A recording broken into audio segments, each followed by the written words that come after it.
आज मैं आपसे बोलूं कि आपका फ्यूचर ऑलरेडी डिसाइडेड है और आपके दिमाग को आपके फ्यूचर के बारे में सब कुछ पता भी है। सुन के बहुत ज्यादा शौक लग रहा है ना, लेकिन ऐसा ही कुछ हुआ था यूएस प्रेसिडेंट के साथ जिनका नाम था अब्राहम लिंकन। और एक रात को उनको एक बड़ा अजीब सा सपना आता है। उस सपने के अंदर वो नीचे चल के जाते हैं और वो देखते हैं कोई इंसान मर चुका है, उसकी डेड बॉडी रखी हुई है। वो लोगों से पूछते हैं कि आखिर ये डेड बॉडी किसकी है, तो हर कोई बोलता है ये डेड बॉडी है यूएस के प्रेसिडेंट की।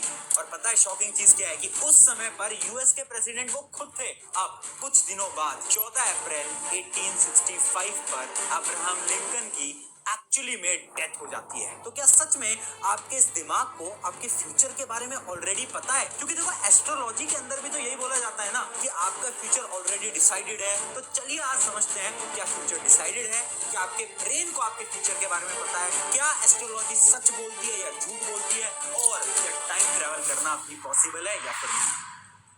Is time travel possible? We can definitely travel into the future. Too many people think that you can see the future. कि आने वाली कुछ चीजों के बारे में मुझे आभास होता है। अब मैं आपको कुछ आने वाली चीजों के बारे में भी बताऊंगा और आप उनको लिख के रख लेना और वो होगा।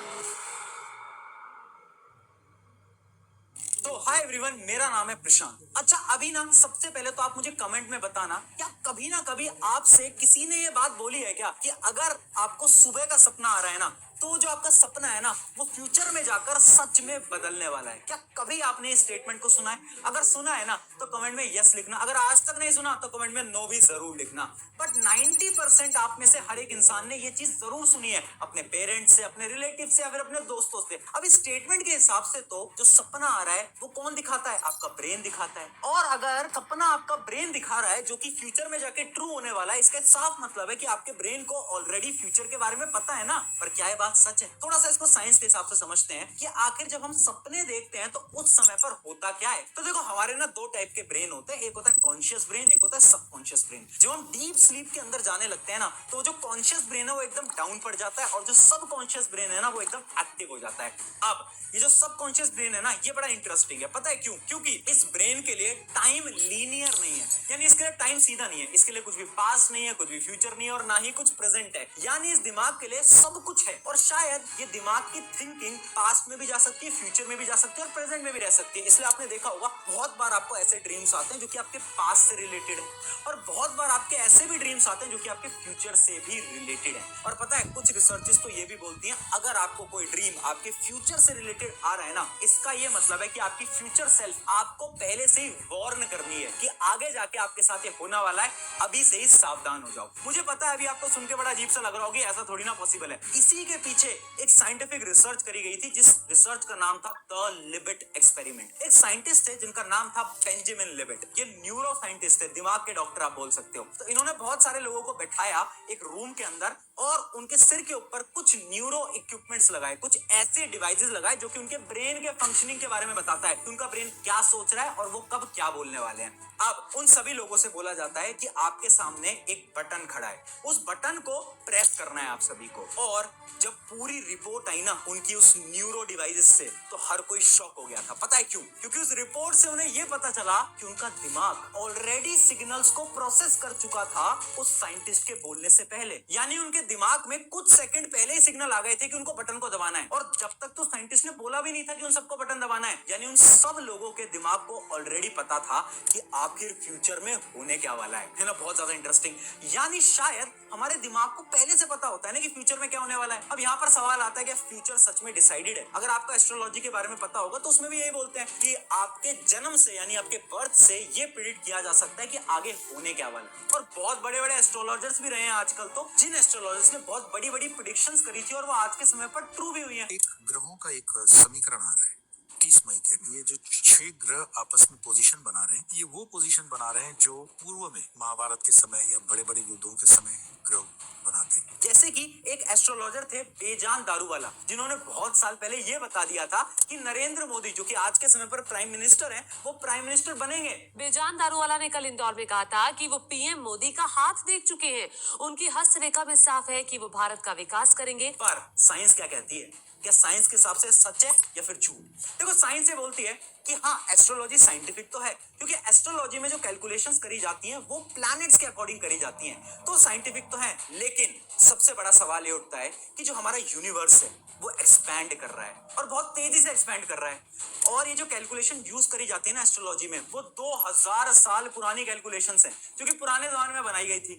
अब क्या वो कैलकुलेशंस एप्लीकेबल हैं, क्या उन्हें हम अप्लाई कर सकते हैं? तो साइंस बोलती है उसका आंसर है नो। आज के समय पर अगर आप उन कैलकुलेशंस को लगाओगे ना तो कैलकुलेशन एक्यूरेट आ ही नहीं सकती, क्योंकि यूनिवर्स बहुत एक्सपैंड हो गया है, सारे प्लैनेट्स की लोकेशन कॉन्टिन्यूअसली हर समय पर बदलती रहती है। पर साइंस ये भी बोलता है कि फ्यूचर प्रिडिक्ट किया जा सकता है, और साइंस ये भी बोलता है कि एक जगह से दूसरे टाइम में, यानी पास्ट से फ्यूचर, प्रेजेंट से फ्यूचर भी शायद ट्रेवल किया जा सकता है। समझाता हूं एक सिंपल सी थ्योरी के साथ, और ये थ्योरी है महान साइंटिस्ट एल्बर्ट आइंस्टाइन। उस थ्योरी का नाम है द थ्योरी ऑफ रिलेटिविटी। आप सबने कभी ना कभी तो सुनी होगी। अब इसमें आइंस्टाइन क्या बताते हैं कि जो टाइम है ना वो एक ट्रेन की तरह है। जैसे मान लो आज आप एक ट्रेन के डब्बे में ट्रेवल कर रहे हो, अब इसका ये तो मतलब नहीं है कि उस ट्रेन में एक ही डब्बा है, एक पीछे डब्बा भी होगा, एक आगे डब्बा भी होगा। सिमिलरली आज हम प्रेजेंट टाइम में, इसका ये मतलब है कि एक पास्ट टाइम भी होता है और एक फ्यूचर टाइम भी होता है। अगर आप एक डब्बे से आगे बढ़ के दूसरे डब्बे में चले जाते हो तो शायद आप फ्यूचर में जा सकते हो, सिमिलरली शायद आप पास्ट में भी जा सकते हो। अब सवाल ये आता है कि कैसे जा सकते हैं पास्ट या फ्यूचर में, तो इसका भी आइंस्टाइन की थ्योरी आंसर देती है, और वो आंसर पता है क्या है? अगर कोई भी ऑब्जेक्ट लाइट की स्पीड से ट्रैवल कर लेता है, जो कि है 3 × 10⁸ मीटर पर सेकंड, अगर इतनी स्पीड से कोई ट्रैवल करता है ना तो वो अलग टाइम के अंदर जा सकता है, शायद पास्ट के अंदर या तो फ्यूचर के अंदर ट्रैवल करना पॉसिबल है।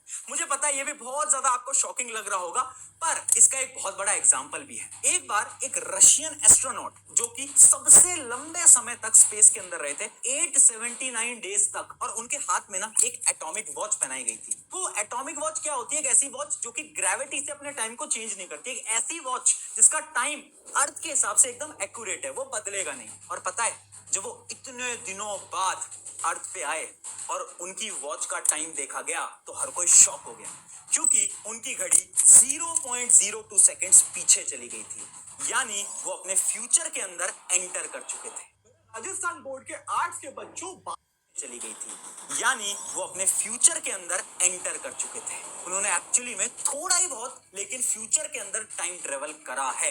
अब सवाल ये आता है आखिर उन्होंने फ्यूचर के अंदर एंट्री कैसे ली? तो इसका आंसर है उनकी स्पीड, क्योंकि वो स्पेस के अंदर बहुत हाई स्पीड से ट्रेवल कर रहे थे, जिस वजह से होता क्या है कि जो टाइम है वो स्लो डाउन हो जाता है। तो सवाल ये उठता है जो टाइम ट्रेवल है ये कैसे किया जा सकता है, कितनी पॉसिबिलिटीज हैं? तो देखो बेसिकली दो ही थ्योरी हैं टाइम ट्रेवल करने की। अगर आपको फ्यूचर या पास्ट में जाना है, दो सिंपल थ्योरी है। पहले हम बात करते हैं theory number 1, worm hole theory, और सबसे इंटरेस्टिंग थ्योरी है। साइंटिस्ट ये बोलते हैं कि हमारी स्पेस में ना एक ऐसा छेद है जिसमें अगर हम चले गए तो या तो हम फ्यूचर में जाएंगे या तो हम पास्ट में जाएंगे। फॉर एग्जाम्पल मान लो तुम अपने स्कूल से घर जा रहे हो, वो 10 किलोमीटर का रास्ता है। अब अचानक से एक दिन एक ब्रिज बन जाता है, उस ब्रिज से आपको सिर्फ 10 मिनट लगते हैं अपने स्कूल से घर जाने में, तो आप कौन सा रास्ता चूज करोगे? ऑब्वियस सी बात है, छोटा वाला। सिमिलरली हमारे स्पेस के अंदर भी बहुत सारे ऐसे शॉर्टकट्स हैं जिससे कि हम टाइम ट्रेवल कर सकते हैं। सुन के तो थ्योरी लग रहा है ना, लेकिन इसका भी एक प्रूफ है।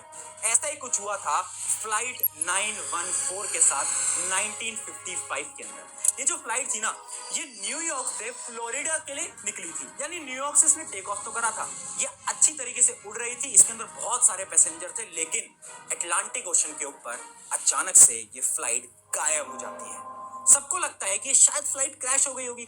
अब बहुत साल तक इसकी रिसर्च चलती है कि फ्लाइट के टुकड़े कहीं पर मिल जाएं। ओशन के अंदर तक रिसर्च करी जाती है कि कोई टुकड़े तो नहीं मिल रहे फ्लाइट के या फिर डेड बॉडीज के, लेकिन किसी को कुछ नहीं मिलता। और 37 ईयर्स के बाद अचानक से वही फ्लाइट नंबर फ्लोरिडा की परमिशन लेता है एंट्री करने के लिए, यानी वही फ्लाइट आती है, और वो भी 37 ईयर्स के बाद। अब वहां पर जो एयर ट्रैफिक कंट्रोलर थे ना, वो शॉक हो जाते हैं, क्योंकि उन्हें लगता है कि अरे फ्लाइट तो बहुत साल पुरानी है ना, और वो उसके पायलट से बोलते हैं कि आप तो बहुत साल पहले उड़े थे, अब आप यहाँ पर कैसे पहुंच गए अचानक से? और वो फिर पायलट्स पूछते हैं ये कौन सा ईयर चल रहा है, और जब वो उसको ईयर बताते हैं ना, तो वो पायलट बहुत ज्यादा पैनिक करने लगते हैं और वो अचानक से वापस से टेक ऑफ कर लेते हैं, और उसके बाद वो फ्लाइट कभी भी किसी को दिखाई नहीं दी। और साइंटिस्ट ये बोलते हैं शायद उस फ्लाइट को एक वॉर्म होल मिल गया था जिससे वजह से उन्होंने 37 इयर्स का टाइम ट्रेवल कर लिया। है ना, बहुत इंटरेस्टिंग। तो ये तो पहली थ्योरी थी। अब एक और थ्योरी आती है जिसका नाम है द कॉस्मिक स्ट्रिंग थ्योरी। अब ये थ्योरी क्या बोलती है, देखो इमेजिन करो आपके पास एक तार है, एक रबड़ बैंड आप मान लो, बहुत लंबा रबड़ बैंड। अब मानो वो बहुत ज्यादा हैवी है, तो क्या होगा, वो नीचे से थोड़ा सा कर्व हो जाएगा। अब वो जो रबड़ बैंड है ना, अगर वो बहुत तेज स्पीड से चलेगा तो पता क्या होगा, एक समय पर वो एक लूप बनाने लगेगा, यानी वो राउंड पाथ के अंदर घूमने लगेगा, है ना। और साइंटिस्ट ये बोलते हैं अगर एक हैवी और लंबी चीज स्पेस के अंदर बहुत तेज स्पीड से ट्रेवल करेगी तो वो भी एक टाइम लूप के अंदर आ सकता है, जिसकी मदद से वो फ्यूचर, पास्ट, प्रेजेंट तीनों के अंदर बहुत इजीली ट्रेवल कर सकती है। तो ये जो दो थ्योरीज हैं ये बताती हैं कि आप फ्यूचर या पास्ट के अंदर शायद सच में ट्रेवल कर सकते हो, बट आज के समय पर उतनी टेक्नोलॉजीज हमारे पास है नहीं। पर यहाँ पर बहुत सारी अननोन थ्योरीज भी हैं, क्योंकि इमेजिन करो अगर हम हमारे पास्ट में चले जाते हैं और खुद को ही मार देते हैं तो क्या प्रेजेंट में हम जिंदा रहेंगे। तो ऐसी बहुत सारी थ्योरीज हैं जो कि इनको कॉन्ट्रडिक्ट भी करती हैं, लेकिन सच क्या है वो तो अभी तक नहीं पता। बट मेजरली साइंटिस्ट का ऐसा मानना है कि यस, टाइम ट्रेवल करना भी पॉसिबल है और शायद आपका फ्यूचर भी डिसाइडेड है। लेकिन एक थ्योरी हमने मिस कर दी, द फाइनल थ्योरी, जो कि एलॉन मस्क बिलीव करते हैं। ये थ्योरी मैंने आपको एलियन वाली वीडियो के अंदर भी बताया था। Here's, in my mind, like the strongest argument for us being in a simulation, probably being in a simulation, I think is the following. Elon Musk ये मानते हैं कि 99% चांस है कि हम लोग नहीं हैं, हम एक गेम का पार्ट है। यानी कोई हायर लिविंग ऑर्गेनिजम्स जो कि हमसे कई करोड़ों साल पहले आए थे, उन्होंने एकदम हाईटेक टेक्नोलॉजी बना ली और उन्होंने एक एआई जनरेटेड गेम बनाया, एक ऐसा गेम बनाया जिसके आप, मैं और सब एक कैरेक्टर्स हैं। ये यूनिवर्स एक गेम है जिस गेम को हम हर रोज खेल रहे हैं और हमारा फ्यूचर भी डिसाइडेड है। और शायद ऐसा ही तो हमारी रिलीजियस किताबों के अंदर लिखा जाता है, जैसे कि भगवत गीता के अंदर साफ लिखा है कि आपको कर्म करना है, फल की चिंता नहीं करनी है, क्योंकि जो फ्यूचर में होने वाला है वो तो ऑलरेडी डिसाइडेड है। आप अपने प्रेजेंट को अच्छा बना सकते हो, फ्यूचर को नहीं बदल सकते। अगर आपको वीडियो इंटरेस्टिंग लगी है तो आप मुझे कमेंट्स में जरूर बताना और अपने दोस्तों के साथ भी इस वीडियो को जरूर शेयर करना और मुझे बताना आपको क्या लगता है, क्या फ्यूचर सच में डिसाइडेड है या फिर नहीं। ऑन दिस नोट, शुक्रिया एवरीवन, मेरा नाम है प्रशांत, मिलते हैं किसी नेक्स्ट वीडियो के